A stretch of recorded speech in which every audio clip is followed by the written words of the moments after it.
नमस्कार।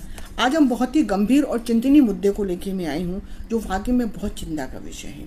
आज हम दिन प्रतिदिन प्रतियोगी परीक्षाएं होती हैं, एग्जाम होती है, उनके ऊपर घोटाला और गड़बड़ी को सुनते हैं। पर इस बार जो घोटाला और गड़बड़ी हुआ है वो बहुत दुर्भाग्यपूर्ण है, बहुत आश्चर्यजनक है। क्योंकि डॉक्टर अपने आप में एक ऐसा पेशा होता है जिससे हर व्यक्ति का सामना होता है, और डॉक्टर से ही मानव मूल्य और मनुष्य का जीवन दोनों ही जुड़ा रहता है।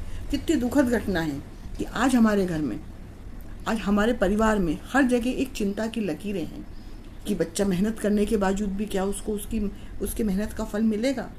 आप मान लेंगे नीट की एग्ज़ाम इतनी महत्वपूर्ण होती है। एक बच्चा जब फॉर्म भरता है तो वो फॉर्म की कीमत 1500 रुपये होती है। आप विचार करिए कि 24 लाख बच्चे इस एग्ज़ाम में उतरे हैं, उसके बावजूद भी सिस्टम में गड़बड़ी। बहुत सारे प्रश्न, उंगली है वो NTA के ऊपर उठती है कि आपके सिस्टम में चूक रह कैसे गई। ये बच्चों के भविष्य का सवाल है। अच्छा, इस एग्ज़ाम के लिए गड़बड़ी आज मालूम पड़ रही है, ये नहीं है। एग्ज़ाम 5 मई को शुरू हुई है और गड़बड़ी पहले से चालू हो गई थी। पेपर लीक की घटनाएं पहले से आ गई थी, कई जगह से आई हैं। बिहार में तो इसका पुष्टिकरण हुआ है, बिहार में कुछ लोगों को गिरफ्तार किया गया है। उसके बावजूद भी इतनी बड़ी चूक को नज़रअंदाज कर दिया गया। एग्ज़ाम होने के बाद में आप ये मानिए कि एग्ज़ाम का रिजल्ट किस दिन आता है, जिस दिन लोकतंत्र के महापर्व के रिजल्ट का दिन होता है। पूरी मीडिया उस तरफ लगी रहती है। अचानक 10 दिन पहले रिजल्ट घोषित कर दिया जाता है। ये भी अपने आप में एक प्रश्नवाचक चिन्ह है कि आखिर ऐसा क्यों हुआ। 10 दिन पहले रिजल्ट क्यों घोषित कर दिया गया, और उस दिन किया गया जिस दिन पूरी मीडिया का कवरेज एक खास चीज के लिए लगा हुआ था, जनता का भी खास चीज के लिए लगा हुआ था। अचानक से खबर आती है कि आज नीट का रिजल्ट आ गया है। कहीं ना कहीं तो सुगबुगाहट पहले ही शुरू हो गई थी, पर जब ध्यान सभी का नंबरों पे गया, जब बच्चों के हितैषी, बच्चों के माता पिता और जिम्मेदार नागरिक आगे आए, उन्होंने जब नंबर देखे, 2000 से लेके 2024 तक हर साल एक टॉपर आता था, 2 टॉपर आता था, पर इस बार 66 टॉपर आए हैं।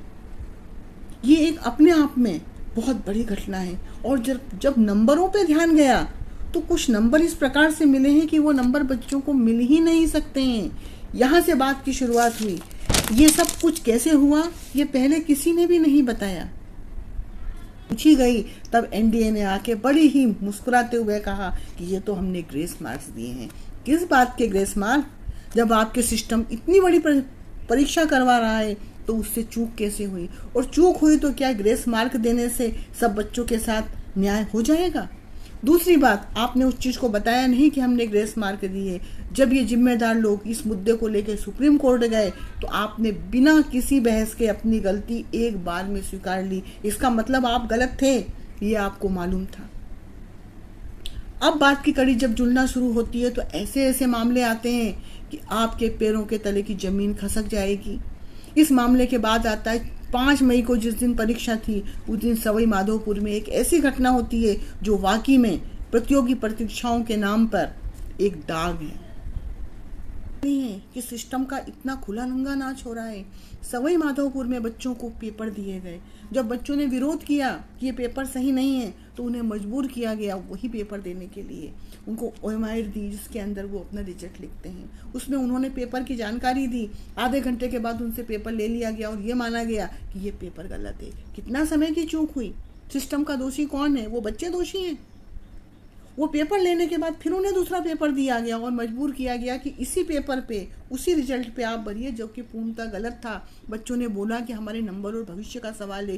कुछ बच्चे जब उठ के बाहर चले गए, बाहर जाके उन्होंने उपद्रव किया, वहाँ मीडिया भी आई। इन सब बातों के डर के कारण उन बच्चों का 6:30 बजे वापस से पेपर गिराया गया। ये सिस्टम का नंगा नाच नहीं है तो आप विचार करिए कि उन बच्चों की मनस्थिति क्या होगी। आप विचार करिए कि जब उनके नंबर आए होंगे तो उनके माता पिता पे और उन बच्चों पर क्या गुजरी होगी। पर इन कुंडली मार के जो लोग बैठते हैं ना, उन्हें कुछ भी नहीं दिखता है, कुछ समझ नहीं आता है कि संघर्ष करके एक बच्चा आगे कैसे बढ़ता है। मैं एक डॉक्टर की माँ हूँ, मैं इस दर्द को जानती हूँ। कितने परिश्रम से, कितने संघर्ष से बच्चों को पढ़ाया जाता है, और जब वो मेहनत करते हैं और उनके सामने ये सब कुछ दिखता है ना, तो न उनका विश्वास घर पे रहता है, न उनका विश्वास समाज पे रहता है, और न उनका विश्वास देश पे रहता है। ये बड़बोले लोग जो जोर जोर से बोलते हैं, जोर जोर से चिल्लाते हैं, इनको किसी से मतलब नहीं है। जब तक हम आम जनता हो, खास करके जब तक हम माँ इन सब चीज़ों को नहीं समझेंगे, इन सब जानकारियों को नहीं लेंगे और अपनी आवाज़ नहीं उठाएंगे, जब तक सिस्टम इसी तरह रंगा नाच करेगा। चीज़ को संज्ञान में लेना है, क्योंकि स्थिति बहुत बिगड़ चुकी है। आज 15 दिन हो गए हैं। आप सोचिए, बच्चों की मन स्थिति है, क्या उनको एग्ज़ाम देना है? क्या उनकी काउंसलिंग होगी? क्या उनको वापस से परीक्षा की तैयारी करनी पड़ेगी? दोषी कौन है? बच्चे तो दोषी नहीं है, लेकिन पूरा परिणाम कौन भुगतेगा? बच्चे भुगतेंगे। बाकी लोग अपनी अपनी सफाई दे देंगे, पर अगर हम और आप जैसी आम जनता है वो इन सब मुद्दों को समझेगी और आवाज उठाएगी, तो मैं आपको विश्वास दिलाती हूँ कि हर गलती के पहले व्यक्ति 4 बार सोचेगा, क्योंकि जो गुनाहगार हैं उनको सजा कोई नहीं दे सकता है।